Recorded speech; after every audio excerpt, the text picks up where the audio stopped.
Hello everyone, চলে আসলাম আরও একটা নতুন ভিডিও নিয়ে। তো এখানে সস্তার শাড়ি পরে একদম আমি রেডি হয়ে গেছি বাইরে বেরোনোর জন্য। তো আমাকে কীরকম দেখাচ্ছে অবশ্যই তোমরা কমেন্ট করে জানিও।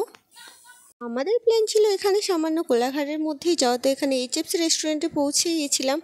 একদম বাস ব্রিজের তলায় রেস্টুরেন্টটা আছে। আমরা সবসময় এখানেই আসি, তো ভালো লাগে, বেশিরভাগ টাইম এখানেই আসি। তো এখানে বাবুকে নিয়ে বসে আছি, ও তো ছটপট করছিল, তারপর পাপার কোলে দিয়ে দিয়েছিলাম। চাবি নিয়ে খেলা করছে, দেখতেই পাচ্ছ। তো এখানে মিঠি ওর পাপার সঙ্গে খেলা করছিল, আমি ওকে ডাকছিলাম, তো ওইদিকে তাকাচ্ছিলই না, কারণ ও খেলা নিয়ে ব্যস্ত ছিল। তাও একবার করে জাস্ট তাকাচ্ছিল, তাও নিজের খেলা নিয়ে ব্যস্ত ছিল, ভীষণ দুষ্টুমি করছিল। তো তোমাদেরকে মেনু কার্ডটা দেখাই। তো এখানে আমরা অর্ডার করেছিলাম, আমাদের অর্ডার চলে আসছিল। আমি একদমই খেতে পারিনি, এক প্লেট নিয়ে হাফ হাফ করেছিলাম, সেই অর্ধেকটাও আমি খেতে পারিনি। তো দেখতে পাচ্ছ ও কীরকমভাবে ওর পাপাকে খেতে দেয়নি, মানে ছটপট করছে, খাবার সব কেড়ে নিচ্ছিল।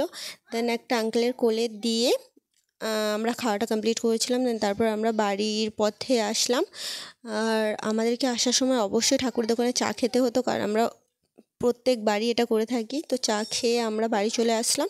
এখানে আমরা বাড়ি এসে মানে আমার মেয়ে ভীষণ টায়ার্ড হয়ে গেছিলো, তো ও ঘুমিয়ে গেছে, আমার রাস্তায় ঘুমিয়ে গেছিলো। ওকে একটু কোলে নিয়ে বসেছিলাম, তারপর ওকে শুইয়ে দিলাম।